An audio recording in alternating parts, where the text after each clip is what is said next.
ए जी का हो? अरे बाप रे, इतना गर्मी लगत बा पूरा शरीरिये पक गइल बा। एगो बात कही। अरे तो आंगनबाड़ी का पाउडरवा खत्म हो गल का? सुना ना, एगो बात सुन ला। सुनावा। सूट सलवार रजाऊ साड़ी चुभेला कमरिया में।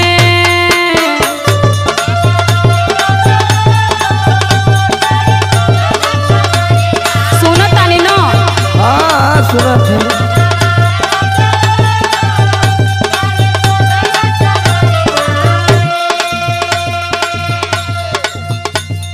सूट सलवार रजाऊ साड़ी चुभेला कमरिया में। लेला में कसी मजा दी गरमिया में।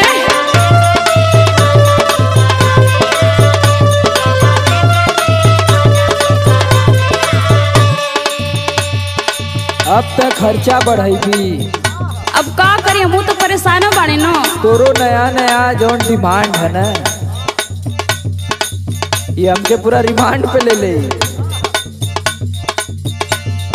मैं कसी पहिरी दिल में मोरे आगिया लगई भूखा।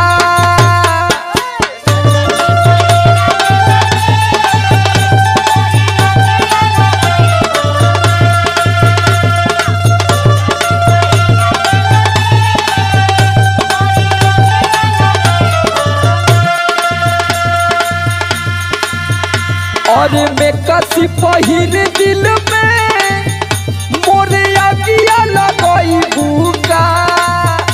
ये करे जा मुंड गड़बड़ई भूखा।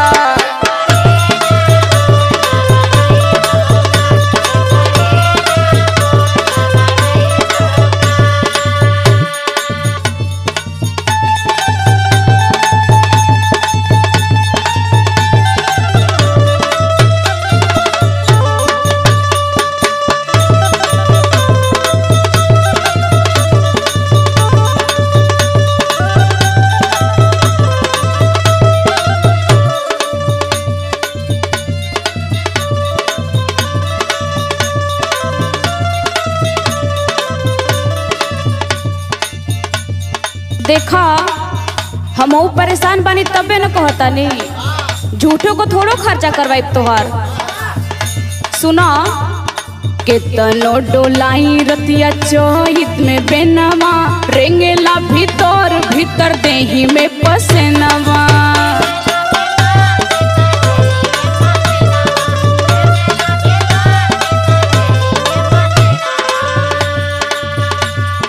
केतनो डोलाई रतिया चोहित में बेनवा। रेंगेला भीतर भीतर देही में पसेनवा। मन करे फेंक दी बलाम साड़ी देही से मरमिया में।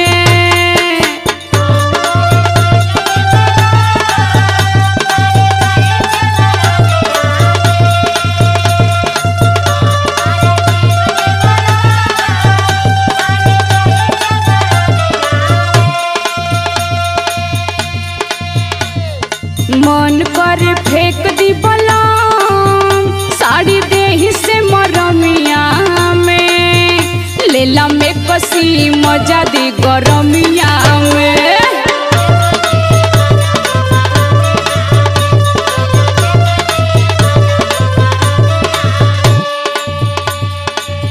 अरे सुनीला के मैक्सी बड़ा महंगा मिला रे पगली। अरे ज्यादा महंगा ना होला हो।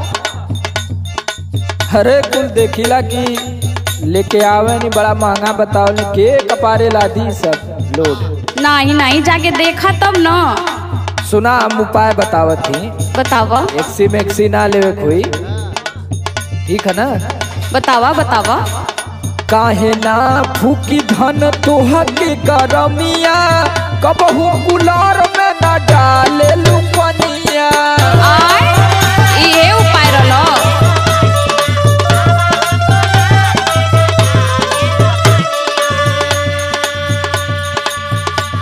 और देखो ऐसे ही कूलर फेंकल है, ओकर मोटर सोटर खराब भैल है।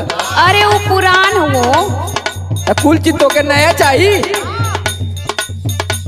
सुन जितना कहथिन उतना सुन। सुनावा। काहे ना फूकी धन तोह के गरमिया, कबहू कुलार में न डाले लुपनिया। समर आलोक के गोरी अब तू ही पढ़ाई बुका।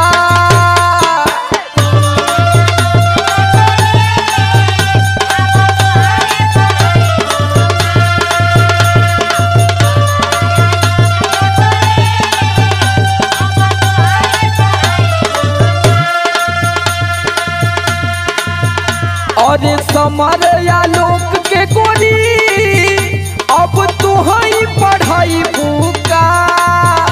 एकरे जाहो